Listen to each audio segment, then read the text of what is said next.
మంచిది. ప్రభు అయిన యేసుక్రీస్తు నామమున మీ అందరికీ నా వందనాలు తెలియజేస్తా ఉన్నాను. దేవుని వాక్యం నుండి సమూయేలు రాసిన మొదటి గ్రంథం 7వ అధ్యాయం 15వ వచనం నుండి 8వ అధ్యాయం 5వ వచనం వరకు చదువుకుందాం. 7వ అధ్యాయం 15వ వచనం నుండి 8వ అధ్యాయం 5వ వచనం వరకు చదువుకుందాం. సమూయేలు తాను బ్రతికిన దినములనియు ఇశ్రాయేలులకు న్యాయాధిపతిగా ఉండెను. ఏటేటా అతడు బేతేలునకును గిల్గాలునకును మిస్పాకును తిరుగుచు ఆ స్థలములయందు ఇశ్రాయేలులకు న్యాయము తీర్చుచూ వచ్చాను. మరియు అతని ఇల్లు రామాలో ఉండినందున అచ్చటికి తిరిగి వచ్చి అచ్చట కూడాను న్యాయము తీర్చుచుండెను. మరియు అతడు అక్కడ యెహోవాకు ఒక బలిపీఠము కట్టాను. సమూయేలు వృద్ధుడైనప్పుడు తన కుమారులను ఇశ్రాయేలుల మీద న్యాయాధిపతులుగా నియమించాను. అతని జ్యేష్ఠ కుమారుని పేరు యోవేలు, రెండవ వాని పేరు అబియా. వీరి బెయేర్షెబాలో న్యాయాధిపతులుగా ఉండిరి. అతని కుమారులు అతని ప్రవర్తనను అనుసరింపక ధనాపేక్షకులై లంచములు పుచ్చుకొని న్యాయమును త్రిప్పివేయగా ఇశ్రాయేలుల పెద్దలందరూ కూడి రామాలో సమూయేలు వద్దకు వచ్చి, చిత్తగించుము, నీ వృద్ధుడవు, నీ కుమారులను నీ ప్రవర్తన వంటి ప్రవర్తన గలవారు కారు గనుక సకల జనుల మర్యాద చొప్పున మాకు ఒక రాజును నియమింపము, అతడు మాకు న్యాయము తీర్చునని అతనితో అనిరి. చిన్న ప్రార్థన చేసుకుందాం. మా ప్రేమ గల తండ్రి, ఈ ఉదయకాలం మరొకసారి మీ సన్నిధిలో చేరి మీకు వందనాలు చెల్లించుకుంటున్నాం. ఈ ఉదయకాలం మీరు మా కొరకు దాచి ఉంచిన మీ మాటలు మాకు అందచేయమని, చేరి వచ్చిన ఒక్కొక్కరిని ఆయన మీరు సిద్ధపరచమని ఈ సమయాన్ని మీ చేతులకు అప్పగించుకుంటూ మా ప్రభువును మా ప్రియరక్షకుడైన యేసుక్రీస్తు నామమున వేడుకని ప్రార్థిస్తున్నాను తండ్రి, ఆమేన్. మంచిది. మనం గత కొన్ని వారాలుగా సమూయేలు జీవితంలో కొన్ని ధ్యానాలు మనం చేస్తా ఉన్నాం. నాజీరు చేయబడిన సమూయేలు, అలాగే ప్రవక్త అయిన సమూయేలు కూర్చి మనం తెలుసుకున్నాం. అలాగే సమూయేలు జననాన్ని గురించి మనం కొన్ని మాటలు ధ్యానం చేసాం. అలాగే సమూయేలు ఎదుగుదల గురించి కూడా కొన్ని మాటలు ధ్యానం చేశాం. అలాగే సమూయేలు యొక్క పరిచర్య గురించి కూడా కొన్ని మాటలు మనం ధ్యానం చేశాం. 1, 2, 3 అధ్యాయాల్లో సమూయేలు పుట్టుక, ఎదుగుదల, అలాగే పరిచర్య కొరకు సిద్ధపాటు మనం గమనించాం. 7వ అధ్యాయంలో సమూయేలు పరిచర్యను మనం గమనించాం. విశేషం ఏంటంటే మధ్యలో ఉన్న 4, 5, 6 అధ్యాయాల్లో అసలు సమూయేలు ప్రస్తావనే లేదు. 1, 2, 3 తర్వాత మళ్ళీ ఎక్కడ కనిపిస్తాడు సమూయేలు? 7వ అధ్యాయంలోనే కనిపిస్తాడు. మంచిది. 7వ అధ్యాయంలో 15వ వచనం నుండి ఈరోజు మనం చదువుకున్నాం. 3వ అధ్యాయం 20వ వచనంలో సమూయేలు గురించి ఇలా రాయబడింది. కాబట్టి సమూయేలు యెహోవాకు ప్రవక్తగా స్థిరపడనని దాను మొదలుకొని బెయేర్షెబా వరకు ఇశ్రాయేలీయులు అందరూ తెలుసుకొని. సమూయేలు ప్రవక్తగా స్థిరపడ్డాడు. అది ఇప్పుడు మనం చదువుకున్న వచనాల్లో 3వ అధ్యాయం 15వ వచనం చూడండి. సమూయేలు తాను బ్రతికిన దినములన్నీయు ఇశ్రాయేలులకు న్యాయాధిపతిగా ఉండాడు. ప్రవక్తగా స్థిరపడ్డాడు, ఇప్పుడు న్యాయాధిపతిగా స్థిరపడ్డాడు. సమూయేలుని న్యాయాధిపతిగా మనం ఈరోజు చదువుకున్న వచనాల్లో మనం చూస్తూ ఉన్నాం. 16వ వచనం చూద్దాం, చూడండి. ఆయన న్యాయాధిపతిగా ఎలా పనిచేశాడో మనకు కనిపిస్తుంది.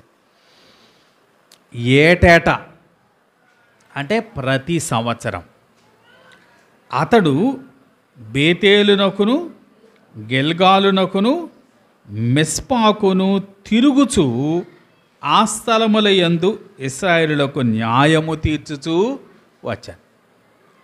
ఎలా న్యాయం తీరుస్తున్నాట? బేతేలు, గిల్గాలు, మిస్పా ఆ ప్రదేశాల్లో తిరుగుతూ న్యాయం తీరుస్తున్నాడు. 17వ వచనం చూస్తే, మరియు అతని ఇల్లు రామాలో నుండినందున అచ్చటికి తిరిగి వచ్చి అచ్చట కోడను న్యాయము తీర్చుచుండారు. అంటే మొత్తం మీద ఎన్ని చోట్ల న్యాయం తీరుస్తున్నాడు? 4 చోట్ల కదా.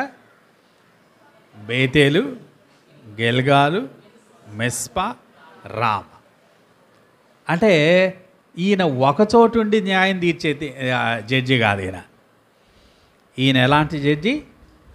ఆయన తిరుగుచూ న్యాయము చేసేటువంటి జడ్జిగా ఉన్నాడు. ఏటేటా అంటే మరి ఇలా ఊహించుకోవచ్చు. ఒకవేళ జనవరి, ఫిబ్రవరి, మార్చ్ బేతేల్లో ఉంటాడేమో కదా. ఏప్రిల్, మే, జూన్ గిల్గాల్లో ఉంటాడేమో. అలాగే జూలై, ఆగస్టు, సెప్టెంబర్ మిస్పాలో ఉంటాడేమో. అలాగే అక్టోబర్, నవంబర్, డిసెంబర్ ఎక్కడ ఉంటాడు? రామాలో ఉంటాడు. అంటే ఆయన ఓ వలయాన్ని ఆయన పాటిస్తూ ఉన్నాడు కదా. శామ్యుయల్ హ్యాజ్ ఏ సర్క్యూట్, ఒక వలయం. 4 ప్రదేశాలు ఉన్నాయి. ఆ 4 చుట్టూ తిరుగుతూ ఉన్నాడు. మన దేవుడు మనకి ఇలాంటి వలయం ఆయన ఉద్దేశాల్లో ఉన్నట్టుగా మనకు కనిపిస్తూ ఉంది. నిజానికి దేవుడు సృష్టిని కలుగు చేసినప్పుడే ఆదికాండం 1వ అధ్యాయం 14వ వచనం చూద్దాం, చూడండి. ఆదికాండం 1వ అధ్యాయం 14వ వచనం. దేవుడు పగటిని రాత్రిని వేరుపరచునట్లు ఆకాశ విశాలమందు జ్యోతులు కలుగునగాకనియు అవి సూచనలను కాలములను దిన సంవత్సరములు సూచించుటకై ఉండుగాకనియు. ఆయన ఎందుకు సూర్యచంద్రులను కలుగు చేశాడట? దినములు, సంవత్సరాలు, సూచనలు, కాలములు వాటి ద్వారా కలుగు చేయబడినాయి. అంటే వరుసగా ఆది, సోమ, మంగళ, బుధ, గురు, శుక్ర, శని అవగానే మళ్ళీ ఏమొస్తుంది? మళ్ళీ ఆదివారం వస్తుంది. అంటే ఒక వలయం లోపంలో ఒక్కొక్క వారం జరుగుతూ ఉంది. అలాగే ప్రతి సంవత్సరంలో ఎన్ని ఋతువులు ఉంటాయి? ఎన్ని సీజన్స్ ఉంటాయి? 3 ఉంటాయి కదా. చలికాలం, ఆ తర్వాత ఎండాకాలం, ఆ తర్వాత వర్షాకాలం, మళ్ళీ ఏమొస్తుంది? మళ్ళీ చలికాలం వస్తుంది. అంటే దేవుడు ఓ వలయంలాగా మన కొరకు ఏర్పాటు చేశాడు. కాబట్టి క్రైస్తవ జీవితంలో కూడా మనం ఇలాంటి సర్క్యూట్ లైఫ్ కలిగి ఉండాలా, వలయ జీవితం కదా. మన పరిచర్యలో కలిగి ఉండాలి. అలాగే మన భక్తి లేకపోతే మన యొక్క ఆత్మీయతలో కూడా ఇలాంటి వలయ అనుభవం మన జీవితాల్లో ఉండాలి. మన ప్రభు అయిన యేసుక్రీస్తు పరిచర్య ఎలా ఉందో చూద్దాం, చూడండి. మార్కు సువార్త 6వ అధ్యాయం 6వ వచనం. మార్కు సువార్త 6వ అధ్యాయం 6వ వచనం. ఆయన చుట్టుపట్లనున్న గ్రామాలు తిరుగుచూ బోధించుచుండెను. చుట్టుపట్లనున్న గ్రామాలు తిరుగుచూ బోధించుచూ ఉండాను. అంటే ఒక చోట ఆయన ఉన్నాడంటే, ఉదాహరణకు కపెర్నహూములో ఉన్నాయంటే ఆయన చుట్టుపక్కల ఉన్న గ్రామాలు తిరుగుతూ ఉంటాడు. అంటే మొదటి గ్రామం వెళ్ళి వరుసగా 4 గ్రామాలు విజిట్ చేసిన తర్వాత మళ్ళీ ఎక్కడికి వస్తాడు? మళ్ళీ మొదటి గ్రామానికి వస్తాడు.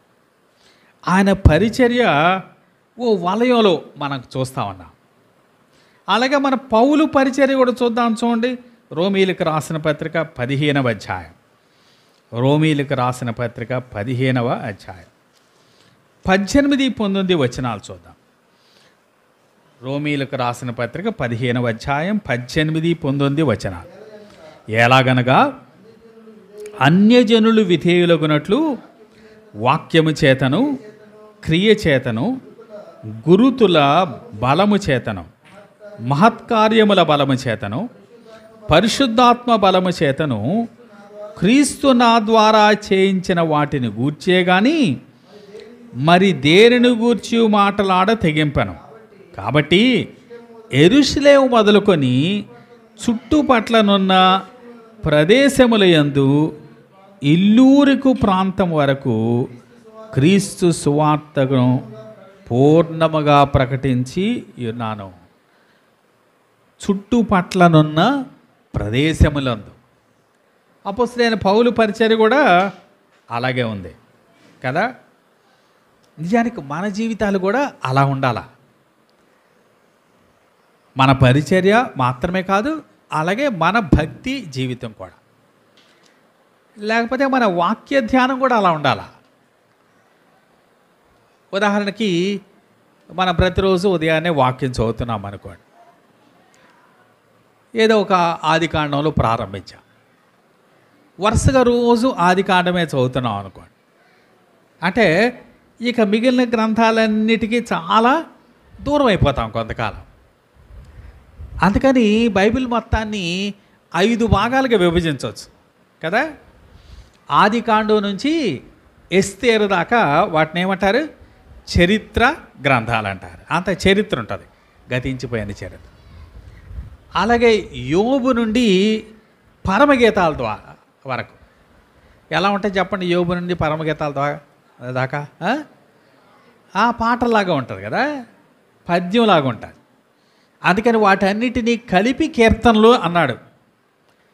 కాబట్టి 2వ భాగం కీర్తనలు, అంటే యోబు నుండి పరమగీతం. అలాగే యెషయా నుండి మలాకీ దాకా ప్రవచనాలు. పాత నిబంధన 3 భాగాలు చేశాం. అలాగే క్రొత్త నిబంధన కూడా 2 భాగాలు చేయొచ్చు. మత్తయి సువార్త నుంచి అపోస్తలుల కార్యాల వరకు చరిత్ర గ్రంథం కదా. రోమాపత్రిక నుండి చివరి దాకా అఫ్కోర్స్ ప్రకటన గ్రంథం మళ్ళీ ప్రవచనం అనుకోండి. రోమాపత్రిక నుండి యోధాపత్రిక వరకు కూడా పత్రికలు అని చెప్పుకోవచ్చు. అంటే ప్రస్తుత వర్తమాన కాలానికి సంబంధించి. కాబట్టి బైబిల్ మొత్తాన్ని 5 భాగాలు చేస్తే మనం కూడా ధ్యానం చేసేటప్పుడు సోమవారం మనం ఆదికాండం నుంచి ప్రారంభిస్తే, అలాగే మంగళవారం యోబు గ్రంథం నుంచి ప్రారంభిస్తే అంటే 2వ భాగం అన్నమాట. అలాగే బుధవారం యెషయా గ్రంథం నుంచి ప్రారంభిస్తే అంటే ప్రవచన గ్రంథం. అలాగే శుక్రవారం మత్తయి సువార్త నుంచి ప్రారంభిస్తే, శనివారం రోమాపత్రిక నుంచి ప్రారంభించామనుకోండి. అంటే ప్రతి వారం ఏం చదువుతాం మనం? అన్ని భాగాలు చదువుతాం కదా. ప్రతి వారం ఒకటి పాత నిబంధన చరిత్ర చదువుతాం, అలాగే కీర్తనలు చదువుతాం, అలాగే ప్రవచనాలు చదువుతాం, అలాగే క్రొత్త నిబంధన చరిత్ర చదువుతాం, అలాగే పత్రికలు చదువుతాం. అలాగూ ప్రతి వారం మనం బైబిల్ అన్ని భాగాల మీద మనం కంటిన్యూటీలో టచ్లో ఉంటాం అన్నమాట. అప్పుడు మనకు సమగ్రమైన దైవికమైన బోధ నడిపింపు మనకు ఉంటుంది.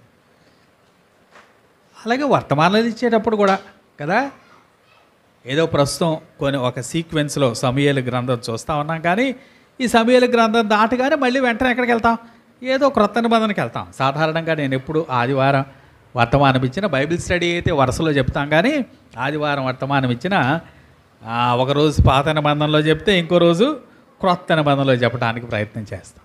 అంటే ఒకే భాగం మీద మనం దృష్టి పెట్టే కన్నా సమగ్రంగా అన్నిటి మీద దృష్టి పెడితే అప్పుడు మన క్రైస్తవ జీవితానికి ఎంతైనా మేలుగా ఉంటుంది. ఇక్కడ సమూయేలు యొక్క న్యాయం తీర్చే విధానం కూడా మనకు అలాగూ కనిపిస్తాం. 4 ప్రదేశాల్లో సమూయేలు న్యాయం తీరుస్తూ ఉన్నాడట. ఒక రీతిగా సమూయేలు యొక్క కోర్టు, న్యాయస్థానం, దాన్ని ఏమనొచ్చు అంటే మొబైల్ కోర్ట్ అనొచ్చు. మొబైల్ కోర్ట్ అంటే అర్థం ఏంటి? ఒక చోట నుంచి ఇంకో చోటకి తిరిగే కోర్టు. అలాంటి కోర్టులు ఉంటాయి. ముఖ్యంగా రైల్వే వారికి ఒక కోర్టు ఉంటుంది. ఒకే చోట ఉంటే ఆ కోర్టుకి సరిపోను పని ఉండదు కదా. అందుకని రైల్వే కోర్టు ఎలా ఉంటుందంటే, సోమవారం గుంటూరు స్టేషన్లో ఉండి గుంటూరు చుట్టుపక్కల ప్రాంతాల్లో ఉన్న కేసులన్నీ చూస్తారు. అలాగే మంగళవారం తెనాల్లో ఉంటుంది, అలాగే బుధవారం రేపల్లలో ఉంటుంది, అలాగే గురువారం సత్తెనపల్లిలో ఉంటుంది కదా. అట్లా వారం అంతా కోర్టు తిరుగుతూ ఉంటుంది అన్నమాట. కాబట్టి సమూయేలు కూడా అలాంటి మొబైల్ కోర్ట్ ఆయన నిర్వహిస్తూ ఉన్నాడు. అంటే ప్రజలకు సమీపంగా. మన ప్రభుత్వాలు కూడా చూస్తూ ఉన్నాం కదా. అంతకుముందు ప్రభుత్వం ప్రజల వద్దకు పాలన అని అధికారులందరినీ ఎక్కడ తీసుకెళ్లారు? పల్లెటూరుకు తీసుకొని వెళ్ళారు. ఆ తర్వాత ప్రభుత్వం డాక్టర్లు, స్పెషలిస్ట్ డాక్టర్లందరినీ ఎక్కడ తీసుకెళ్ళింది? పల్లెటూరు తీసుకెళ్ళింది. ఈ మంచి కార్యక్రమాలే కదా, ప్రజలకు అందుబాటులో మన పరిచర్య ఉండడం. కానీ దీంట్లో నిజానికి ఆ చెప్పిన 4 ఊర్లు కూడా పెద్ద ఒకదానికొకటి దూరం ఉన్నాయి కాదు. ఈ 4 కూడా ఇశ్రాయేలు దేశంలో యోధా బెన్యామీను స్వాస్థ్యములో ఉన్న ప్రాంతాలు, చాలా సమీప ప్రాంతాలే. బేతేలు కానీ, గిల్గాల్ కానీ, మిస్పా కానీ, లేక రామా. అంటే ప్రజలకు అందుబాటులో ఉండటం మాత్రమే కాకుండా ఒక వలయాన్ని, ఒక వలయ జీవితాన్ని మనకు సూచించడం కొరకు సమూయేలు ఎలాగో తన పని జరిగిస్తున్నాడు అని మనం అర్థం చేసుకోవచ్చు. మంచిది. ఈ 4 ప్రదేశాలు మనం చూసినప్పుడు మన జీవితంలో కూడా 4 కోణాలు మనం జ్ఞాపకం చేసుకోవచ్చు. ఈ 4 ప్రదేశాలు, వాటి పేర్లు చూసినప్పుడు మన జీవితం కూడా ఎలాగూ 4 కోణాల్లో మన జీవితం మనం సాగించాలో, మన ఆత్మీయ జీవితం సాగించాలో మనకు అర్థమవుతుంది. కాబట్టి ఆ 4 ఒకదాని తర్వాత ఒకటి మనం అర్థం చేసుకోవటానికి ప్రయత్నం చేద్దాం. మొదటి దాని పేరేంటి? బేతేల్. బేతేల్ అనే పేరుకి అర్థం తెలుసా ఎవరికన్నా? ఆదికాండం 28వ అధ్యాయం 16వ వచనంలో మొట్టమొదట మనకు బేతేలు అనే పేరు కనిపిస్తాడు. యాకోబుకి అక్కడ ఒక రాయిని తలగడగా చేసుకొని నిద్రపోయినప్పుడు అప్పుడు దర్శనాన్ని చూచాడు. అక్కడ ఆ ప్రదేశానికి బేతేలు అని పేరు పెట్టాడు. ఆ బేతేలు అనే పేరుకు అర్థం చాలా తేలిగ్గా తెలుసుకోవచ్చు. ఎక్కడైనా సరే ఏల్ ఉందంటే దేవుడు అని అర్థం కదా. ఏల్ అని ఉంటే అర్థం ఏంటి? దేవుడు. దానియేలు అంటే ఎవరున్నారు దాంట్లో? ఆ పేరులో దేవుడు ఉంది కదా. అలాగే బేత్ అని ఎక్కడున్నా గృహం అని అర్థం. కాబట్టి బేతేలు అంటే అర్థం ఏంటి? దేవుని గృహం, అంటే దేవుని ఇల్లు. కాబట్టి బేతేలను చూస్తే ఏం అర్థమవుతుందంటే సమూయేలుకి దేవునికి మధ్య ఉండే సంబంధం మనకి అర్థమవుతుంది. మన జీవితాల్లో కూడా మనకి దేవునికి మధ్య ఉండే సంబంధం చాలా ప్రాముఖ్యమైన సంబంధం. 4 రకాలైన సంబంధాలు మనం కలిగి ఉండాలా. దాంట్లో మొదటిది ఏంటంటే సమూయేలుకి దేవునికి మధ్య సంబంధం. ఎందుకంటే బేతేలు యొక్క అర్థం ఏంటి? అది దేవుని ఇల్లు. అంటే మొట్టమొదట సమూయేలు ఎక్కడుంటాడనమాట? దేవుని ఇంటిలో ఉంటాడు. కాబట్టి మొట్టమొదట how a believer lives in relation to the house of God. దేవునితో ఎలాంటి సంబంధం ఒక విశ్వాసి కలిగి ఉంటాడు. నిజానికి తన ఇల్లు ఎక్కడుందట? రామాలో ఉందట కదా. కానీ ప్రారంభం ఎక్కడ చేస్తున్నాడు పరిచర్య? బేతేల్లో చేస్తున్నాడు. సాధారణంగా ఏమనుకోవచ్చు? మొట్టమొదటి మా ఇంట్లో చేద్దాం, తర్వాత మిగిలిన వాటికి వెళ్దాం అనుకోవచ్చు. కానీ సమూయేలు అలా అనుకోవట్లేదు. మొదట తన ఊర్లో ప్రారంభం చేద్దాం అనుకోవట్లేదు. మొదట బేతేలు వెళ్ళి ప్రారంభం చేస్తున్నాడు. రామాకి ఎప్పుడు వస్తున్నాడు? చివరికి వస్తున్నాడు. కాబట్టి మన జీవితంలో కూడా ఎవరు ప్రాముఖ్యం? దేవుడు ప్రాముఖ్యం కదా. మనం దేవునితో సంబంధం సరిగా ఉంటే మనది మిగిలిన సంబంధాలన్నీ బాగుంటాయి. కాబట్టి ఖచ్చితంగా మనం దేవునితో ఎలాంటి సంబంధం కలిగి ఉండాలో మనం ఖచ్చితంగా అర్థం చేసుకొని ఉండాలి. కాబట్టి బేతేలులో దేవునితో సమూయేలు ఎలా ఉన్నాడో కనిపిస్తుంది. అలాగే ఒక విశ్వాసి దేవునితో ఎలా ఉండాలో మనం దీంట్లో అర్థం చేసుకోవచ్చు. మన క్రైస్తవ జీవితంలో దేవునితో జీవించే జీవితం చాలా చాలా ప్రాముఖ్యమైన జీవితం. ఆదికాండం 5వ అధ్యాయం 22వ వచనంలో ఏం రాయబడింది? ఆదికాండం 5వ అధ్యాయం 22వ వచనం.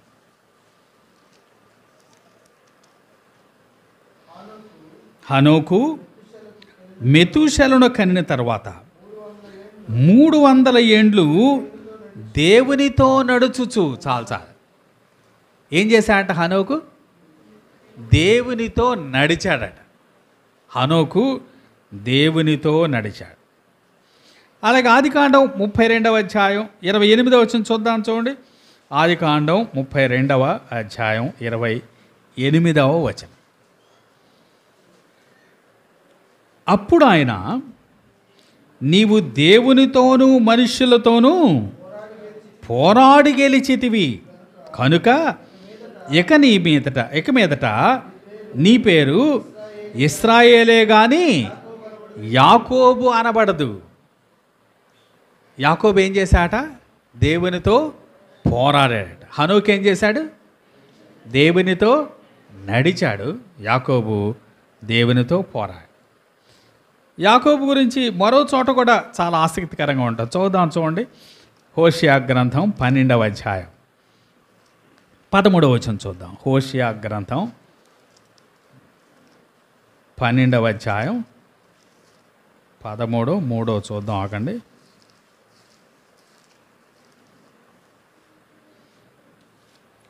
ఆ 12వ అధ్యాయం 3వ వచనం. హోషియా గ్రంథం 12వ అధ్యాయం 3వ వచనం. తల్లి గర్భమందు యాకోబు తన సహోదరిని మడుము పట్టుకొని మగసిరి కలవాడై అతడు దేవునితో పోరాడాను. చాలా చక్కగా చెప్పాడు కదండి. యాకోబు ఏం చేశాట? మగసిరి కలవాడై దేవునితో పోరాడాడు. కాబట్టి దేవునితో నడిచినోడిని చూసాం, అలాగే దేవునితో పోరాడిన ఆయన కూడా చూసాం. అలాగే సంఖ్యాకాండం 12వ అధ్యాయం 8వ వచనం చూద్దాం, చూడండి. సంఖ్యాకాండం 12వ అధ్యాయం 8వ వచనం.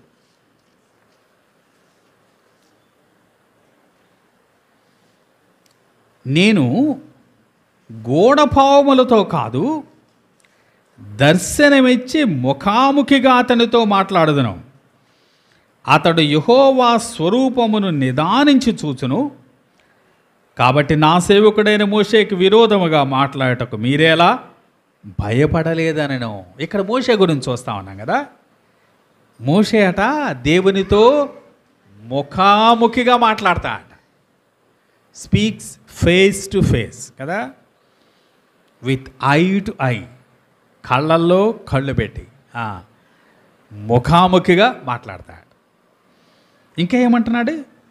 యెహోవా స్వరూపమును నిదానించి చూచును. యెహోవాతో మాట్లాడతాడు, యెహోవాను చూస్తాడు. అలాగే యోబు గ్రంథంలో మరొక మాట చూద్దాం, చూడండి. యోబు గ్రంథం 18వ అధ్యాయం. యోబు గ్రంథం 18వ అధ్యాయం 3వ వచనం చూద్దాం. క్షమించండి, యోబు గ్రంథం 13వ అధ్యాయం 13వ అధ్యాయం 3వ వచనం. నేను సర్వశక్తుడగు దేవునితో మాట్లాడగోరుచున్నాను, దేవునితోనే వాదింపగోరుచున్నాను. యోబు ఏం చేస్తాట? దేవునితో వాదిస్తాడట, దేవునితో మాట్లాడతాడట, దేవునితో వాదిస్తాడట. అబ్బో, వీళ్ళ అనుభవాలు ఎంత గొప్పగా ఉన్నాయండి. హనోకేమో దేవునితో నడుస్తాడు, యాకోబేమో దేవునితో పోరాడతాడు, మోషేనేమో దేవునితో ముఖాముఖిగా మాట్లాడతాడు, యోబేమో దేవునితో మాట్లాడటం మాత్రమే కాకుండా దేవునితో వాదిస్తాడు. 91వ కీర్తన మొదటి వచనం చూద్దాం. 91వ కీర్తన మొదటి వచనం. మహోన్నతుని చాటున నివసించువాడే సర్వశక్తుని నీడను విశ్రమించువాడు. ఇక్కడ కీర్తనకారుడట మహోన్నతుని చాటున నివసిస్తాడు, లేక షార్ట్గా చెప్పాలంటే దేవునితో నివసిస్తాడు కదా. సర్వశక్తుని నీడన విశ్రమిస్తాడు, దేవునితో నివసిస్తాడు, దేవునితో విశ్రమిస్తాడు కదా. అంటే దేవునితో నిద్రపోతాడు అనమాట. He sleeps with God. ఎంత మంచి అనుభవాలండి కదా. మన అనుభవాలు కూడా అలా ఉండాలి. దేవునితో నడిచే అనుభవం, దేవునితో పోరాడే అనుభవం, దేవునితో మాట్లాడే అనుభవం, దేవుని వాదించే అనుభవం, దేవునితో ముఖాముఖిగా చూచే అనుభవం, అలాగే దేవునితో పాటు నివసించే అనుభవం, అలాగే దేవునితో నిద్రపోయే అనుభవం. ఇలాంటి అనుభవాలు మనకు కూడా ఉండాలండి కదా. ఓ విశ్వాసి దేవునితో ఎలాంటి సంబంధం కలిగి ఉన్నాడో ఈ మాటలన్నీ చూస్తే మనకు అర్థమవుతుంది. మరి మన జీవితాల్లో దేవునితో నడుస్తున్నామా, దేవునితో మాట్లాడుతున్నామా, దేవునితో పోరాడుతున్నామా, దేవుని వాదిస్తున్నామా, దేవుని చూస్తున్నామా, దేవునితో నివసిస్తున్నామా, దేవునితో నిద్రపోతున్నామా? సమూయేలు దేవునితో ఎలాంటి అనుభవం కలిగి ఉన్నాడో బేతేలులో మనం అర్థం చేసుకోవచ్చు. రెండవది, బేతేలు తర్వాత ఎక్కడికి వెళ్తాడట సమూయేలు? గిల్గాలుకి వెళ్తాడు కదా. గిల్గాలు అనే మాట మనకు మొట్టమొదట యెహోషువ గ్రంథం 5వ అధ్యాయం 9వ వచనంలో కనిపిస్తుంది. చూడండి, యెహోషువ గ్రంథం 5వ అధ్యాయం 9వ వచనం. అప్పుడు యెహోవా, నేడు నేను ఐగుప్తు అవమానము మీ మీద నుండకుండా దొరలించి వేసి ఉన్నాను అని యెహోషువతో అనెను. అందుచేత నేటి వరకు ఆ చోటుకి గిల్గాలను పేరు. అక్కడ గిల్గాలు దగ్గర 1 అని అంకేసి కింద రాశాడు కదా. దొరలించిన. గిల్గాలంటే అర్థం ఏంటట? దొరలించిన అనుభవం. ఐగుప్తు అవమానం దొరలించబడిందట. రోల్డ్ అవే కదా, తీసివేయబడ్డ. ఐగుప్తు అవమానం తీసివేయబడిన ప్రదేశం గిల్గాల్. ఐగుప్తు దేనికి గుర్తు? లోకానికి గుర్తు కదా. కాబట్టి గిల్గాలను చూస్తే ఏమర్థం అవుతుందంటే లోకంతో సమూయేలు ఎలా ఉన్నాడో అర్థమవుతుంది కదా. మొదటిదేమో దేవునితో సమూయేలు, రెండవది లోకంతో సమూయేలు. విశ్వాస జీవితంలో కూడా దేవునితో మన సంబంధం, అలాగే లోకంతో సంబంధం ఎలా ఉండాలో కూడా మనకి సరైన అవగాహన ఉండాలి. దేవునితోనేమో అంతకంతకు సన్నిహితమైన సంబంధం కలిగి ఉండాలి. లోకంతో ఎలా ఉండాలట? లోకం నుంచి మనం దొరలించబడాలట కదా. వరల్డ్ షుడ్ బి రోల్డ్ అవే. ఐగుప్తు తీసివేయబడాలి, ఐగుప్తు అవమానం తీసివేయబడాలి అంటున్నాడు. యెహోషువ 5:9 మనం చూసాం కదా. నేడు నేను ఐగుప్తు అవమానము మీ మీద నుండకుండా దొరలించి వేసి ఉన్నానని యెహోషువతో అన్నాడు. నేడు అంటే ఒక రీతిగా ఆ మాటలు ఎలా ఉన్నాయంటే ఇప్పటికి పూర్తి అయిపోయింది. I have completely rolled away the despise of గిల్గాల్. ఇంకా పూర్తిగా ఆ అవమానం తొలగించబడింది అంటున్నాడు.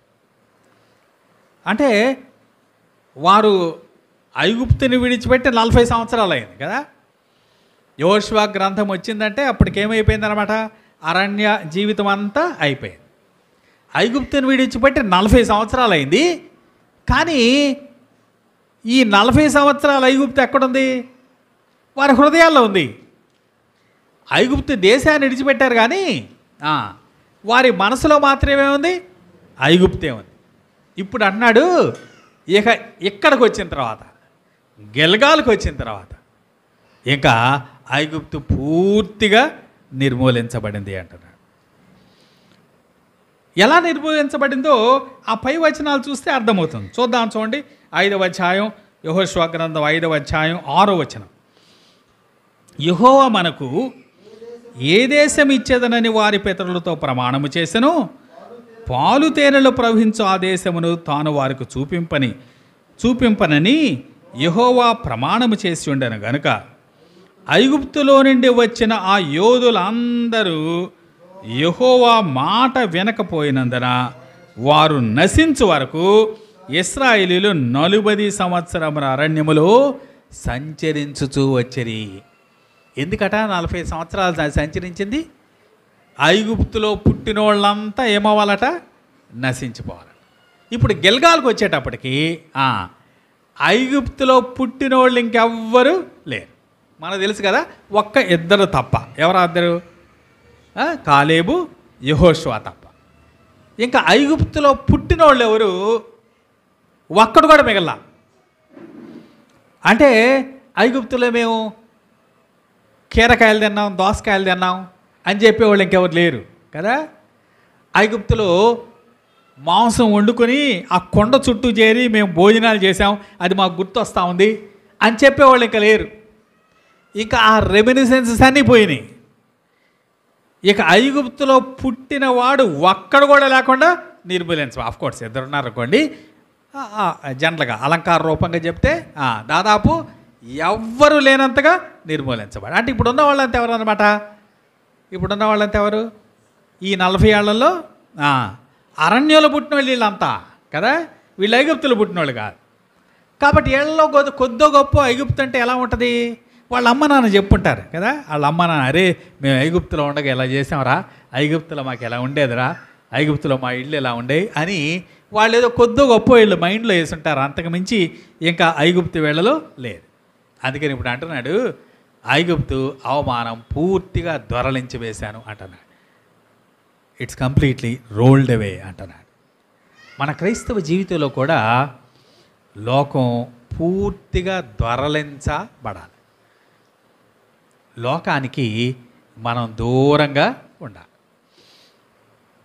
చాలా చోట్ల ఇలాంటి మాటలు చూస్తాం కదా.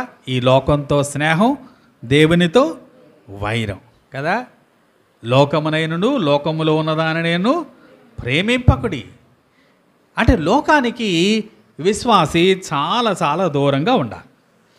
ఆ మాట మనకి 2 కొరింథీ 6వ అధ్యాయం 14వ వచనంలో చాలా వివరంగా చెప్పబడింది కదా. చదువుదాం చూడండి ఒకసారి. 2 కొరింథీ 6వ అధ్యాయం 14వ వచనం.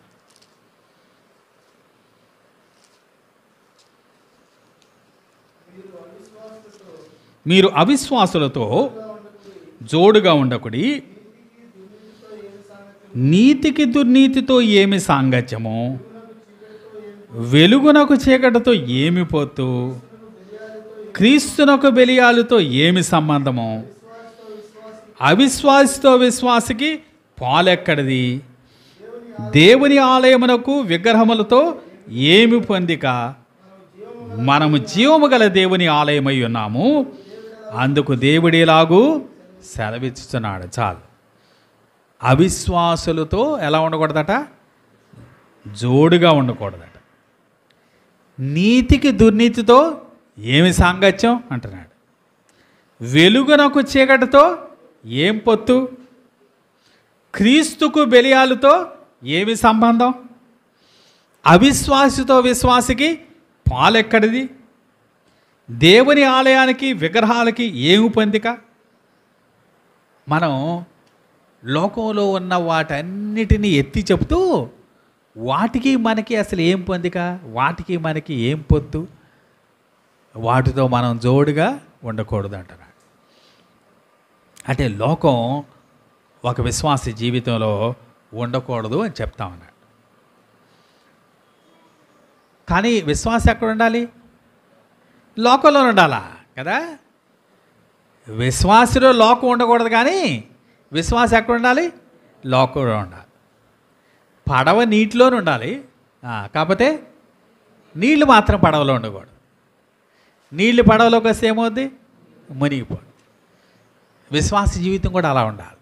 మనం లోకంలో ఉండగా ఇదిగో లోకానికి ఉప్పుగా, లోకానికి వెలుగుగా మనం ఉండాలా. ఉప్పును అందించాలా కదా. లోకానికి మాధుర్యం ఇచ్చేది మనమే, లోకానికి వెలుగిచ్చేది మనమే. ఆ పని మనం చేయాలా, అంతేగాని లోకం మాత్రం మన జీవితాల్లో ఉండకూడదు. 1 కొరింథీ 5వ అధ్యాయం 9-10 వచనాలు చూద్దాం. చూడండి, 1 కొరింథీ 5వ అధ్యాయం 9-10 వచనాలు. జారులతో సాంగత్యము చేయవద్దని నా పత్రికలో మీకు రాసి ఉంటిని. అయితే ఈ లోకపు జారులతోనూ లోభులతోనూ దోచుకొని వారితోనూ విగ్రహారాధకులతోనూ ఏమాత్రమో సాంగత్యము చేయవద్దని కాదు. అలాగైతే మీరు లోకములో నుండి వెళ్ళిపోవలసి వచ్చును కదా. ఇక్కడ అంటున్నాడు, మీరు లోకంలో ఉన్న జారులతో కానీ, లోబులతో కానీ, దోచుకునేవారు కానీ, విగ్రహారాధికులు కానీ వీరితో సాంగత్యం చేయవద్దని చెప్పాను. దాని అర్థం ఏమాత్రం సాంగత్యం చేయవద్దని కాదు. అంటే అసలు ఏమాత్రం సాంగత్యం చెబితే వాళ్ళ సువార్త చెప్తాం కదా. అసలు వారిని పలకరించకూడదని కాదు, కానీ వారి అలవాట్లు మనలోకి రాకుండా మనం జాగ్రత్త పడాలి. అంటే వారితో ఎంతటి దూరాన్ని పాటించాలో అంత దూరం మనం కలిగి ఉండాలి. కాబట్టి విశ్వాసి లోకంతో ఎలా ఉండాలో మనకు గిల్గాలు చూస్తే అర్థమవుతుంది. మూడవది, మొదటిది బేతేలు, రెండవది గిల్గాలు, మూడవది మిస్పా. మిస్పా అనే మాట మనకు మొట్టమొదట ఆదికాండం 31వ అధ్యాయం 48-49 వచనాలు కనిపిస్తుంది. సరే, అదన్నీ మనం చదవవసరం లేదు. మెట్టుకు మిస్పా ఒక సాక్షి అని అక్కడ మనం చూస్తూ ఉన్నాం. ముఖ్యంగా మిస్పాలో మనకు అర్థమయ్యేది ఏంటంటే, మిస్పా అనేది ఇశ్రాయేలీలు సమకూర్చబడే ప్రదేశం. It's a gathering place of Israel. న్యాయాధిపతుల గ్రంథంలో కనుక మనం చూస్తే ఇశ్రాయేలీలు అందరూ కలుసుకోవాలంటే ఎక్కడ కలుసుకునేవాళ్ళో తెలుసా? మిస్పాలో కలుసుకునేవాళ్ళు. అంటే ఈ దినాల్లో మనం ఎక్కడ కలుసుకుంటున్నామో అక్కడ ఆరాధన చేస్తున్నాం కదా. Our gathering place is a worship place. కానీ ఆ రోజులు అలా లేదు. ప్రత్యక్ష గుడారం అంటే చాలా చిన్నది. ఇది దాని డైమెన్షన్స్. ఇశ్రాయేలీలు జనాంగం ఎంతమంది ఉంటారు? లక్షల్లో ఉంటారు. వాళ్ళందరూ వచ్చి ప్రత్యక్ష గుడారం దగ్గర కూర్చోలేరు, ఆవరణ కూడా సరిపోదు. అందుకని అక్కడ ఆరాధించే ప్రదేశం వేరు, కూడుకునే ప్రదేశం వేరు. కాబట్టి మిస్పా అనేది ఇశ్రాయేలీలు కూడుకునే ప్రదేశం. వాళ్ళందరూ మీటింగ్ వేసుకోవాలంటే ఎక్కడ చేస్తారన్నమాట? మిస్పాలో చేస్తారు. అంటే మిస్పాను చూస్తే మనకి ఏమర్థమవుతుందంటే, సహోదరులతో సమూయేలు, శామ్యూల్ విత్ బ్రదరన్ కదా. మన జీవితాల్లో కూడా తోటి సహోదరులతో మన అనుభవం ఎలా ఉండాలి అంటే, సంఘంతో మన అనుభవం ఎలా ఉండాలి, దేవునితో ఎలాంటి సంబంధం కలిగి ఉండాలో చూసాం. రెండవది లోకంతో ఎలాంటి సంబంధం కలిగి ఉండాలో చూసాం. మూడవది సహోదరులతో ఎలాంటి సంబంధం కలిగి ఉండాలి. మిస్పా గురించి మనకి న్యాయాధిపతుల గ్రంథంలో చాలా వివరంగా చెప్పబడింది. ఒకసారి చూద్దాం. చూడండి, మిస్పాలో వారు ఎలా ఉన్నారో ఒకసారి చూద్దాం. సహోదరులంతా ఎలా ఉన్నారో నేను చదువుతున్నాను వరుసగా. న్యాయాధిపతుల గ్రంథం 20వ అధ్యాయం 1వ వచనం. నేను చదువుతూ ఉండేటప్పుడు అక్కడున్న పదాలు మీరు గమనించండి. 20వ అధ్యాయం 1వ వచనం. అంతటి ఇశ్రాయేలీలందరూ బయలుదేరి దాను మొదలుకొని బెయేర్షెబా వరకును గిలాదు దేశం వరకును వారి సమాజము ఏక మనస్సు కలిగి మిస్పాలో యెహోవా సన్నిధిని కూడెను. ఎలా కూడారట? ఏక మనస్సు కలిగి మిస్పాలో యెహోవా సన్నిధిని కూడెను. మిస్పాలో వారు కూడుకుంటారు. ఎలా కూడారట? ఏక మనస్సు, వన్ మైండెడ్ కదా. రెండవ వచనం కూడా చూద్దాం. చూడండి, రెండవ వచనం. దేవుని జన సమాజమునకు చేరిన వారు ఇశ్రాయేలు గోత్రములన్నిటికీ పెద్దలుగా ఉన్నవారై కత్తిదియు 4,00,000 కాలుబలము కూడుకొనిరి. ఇప్పుడు ఏక మనసుతో ఉన్నవాళ్ళు ఎంతమంది అట?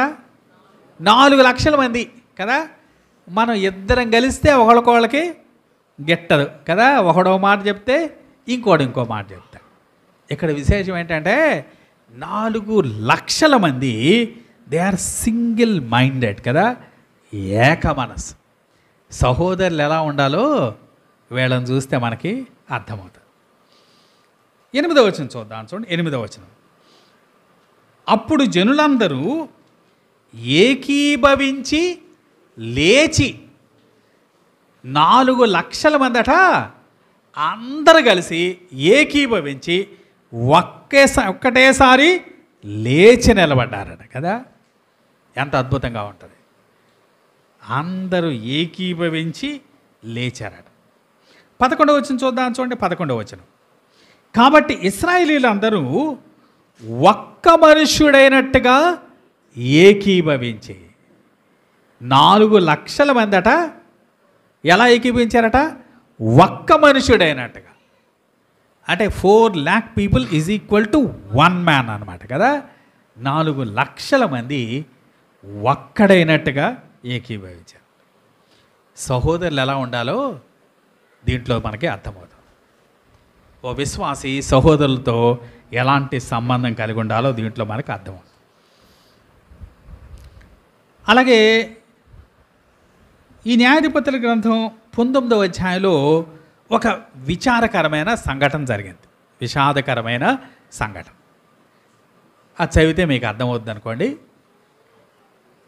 12 గోత్రాల్లో బెన్యామీనీళ్ళు గిబియాలో ఉంటారు. వారు అత్యంత నీచంగా ప్రవర్తించారు. ఇప్పుడు వీరంతా కూడుకున్నది మిస్పాలో. ఎందుకంటే అరే బెన్యామీను వాళ్ళు మనలో ఒక గోత్రం వారు తప్పు చేశారు అని ఓ సమావేశం ఏర్పాటు చేసుకున్నారట. వారి సహోదరుల్లో ఒకడు ఏం చేశాడు? తప్పు చేశాడు. ఇప్పుడు బెన్యామీనులను గద్దించారు. మన సమయం లేదు. 13, 14 వచనాలు చూస్తే గిబియాలో ఆ పని చేసిన వాళ్ళని మాకు అప్పగించండి అన్నారు. బెన్యామీనీలేమో మేము అప్పగించం అన్నారు కదా. అంటే 12 గోత్రాల్లో ఒక గోత్రం ఏం చేసిందనమాట? ఎదురు తిరిగింది కదా, మేము అప్పగించం అన్నారు. వాళ్ళు ఒక్క గోత్రమే కానీ వాళ్ళు తక్కువ వాళ్ళు కాదు. వాళ్ళు ఎలాంటి వాళ్ళు చూడండి. 20వ అధ్యాయం 16వ వచనం, న్యాయాధిపతులు 20:16. ఆ సమస్త జనములలో ఏర్పరచబడిన 700 మంది ఎడమ చేతి వాటము గలవారు. వీరిలో ప్రతివాడు గురిగా ఉంచబడిన తల వెంట్రుక మీదికి వడిసెల రాయి తప్పక విసరగలవాడు. ఎలాంటి వాళ్ళు అంటే వీళ్ళు అలాగూ వెంట్రుకట అలా నిలబెడితే గురు చూసి కరెక్ట్గా వెంట్రుక మీద కొడతారట. అబ్బో, ఎంత గురండి వీళ్ళకి. అలాంటి వాళ్ళు ఎంతమంది ఉన్నారట? 700 మంది ఉన్నారు. బెన్యామీని వాళ్ళు తక్కువ అంచనా వేయటం లేదు. 11 గోత్రాలు ఒకవైపు, బెన్యామీను గోత్రం ఒకవైపు ఉంది, కానీ వారు తక్కువ వాళ్ళు కాదు. ఇప్పుడు వారు ఎదురు తీరటం వల్ల ఏమొచ్చిందంటే వారికి వీరికి మధ్య ఓ యుద్ధం వచ్చింది. చాలా విచారకరం కదా. బయట వాళ్ళతో యుద్ధం చేశారు. అమ్మోనీలతో యుద్ధం చేశారు, మిద్యానీలతో యుద్ధం చేశారు, ఫిలిష్తీయులతో యుద్ధం చేశారు. బయట వాళ్ళతో యుద్ధం చేయటం మంచిదే, కానీ ఇప్పుడు ఎవరితో యుద్ధం చేయాల్సి వచ్చింది? తమ సొంత సహోదరులతో యుద్ధం చేయాల్సి వచ్చింది. చాలా విచారకరం. అప్పుడు బెన్యామీనీల విషయమై వారు ఏం చేశారో ఒకసారి చూద్దాం. చూడండి, 21వ అధ్యాయం 1వ వచనం.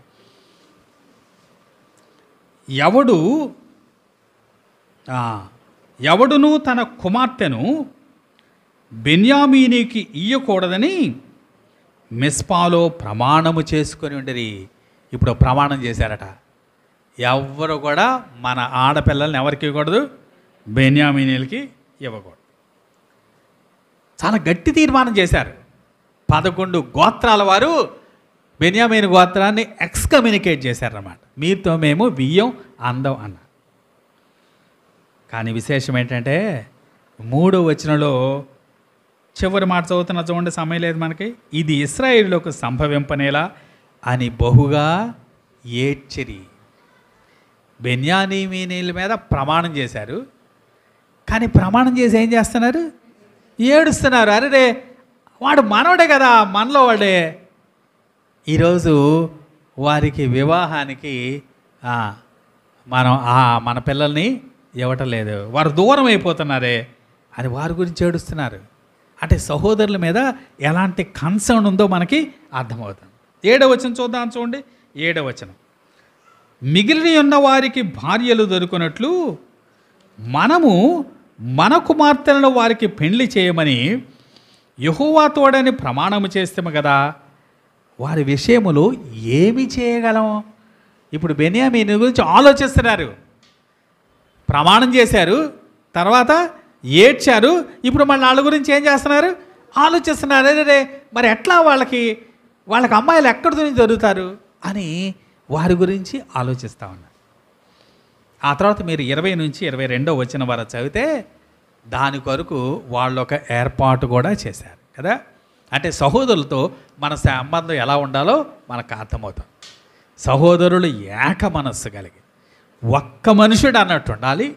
ఒకవేళ సహోదరుల్లో ఒకరు తప్పిదం చేస్తే వారిని ఖండించాలి, అదే సమయంలో ప్రేమించాలా కదా. వారి విషయమై కన్సర్న్ కలిగి ఉండాలి.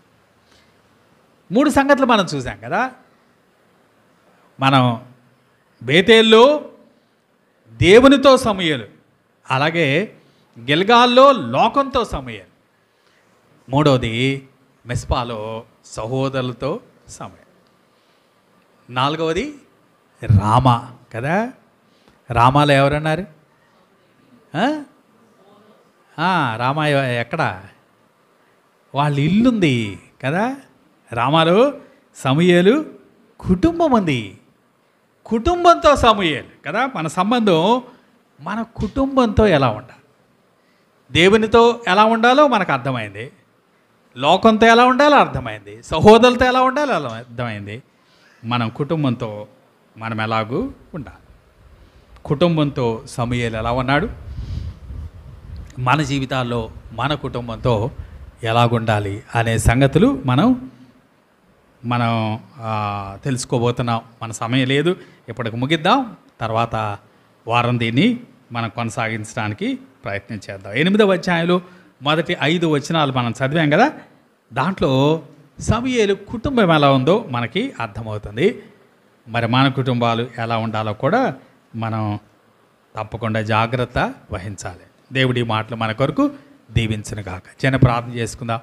మా ప్రేమగల తండ్రి, కాలం మీరు మాకు అనుగ్రహించిన సమయాన్ని బట్టి మీకు వందనాలు.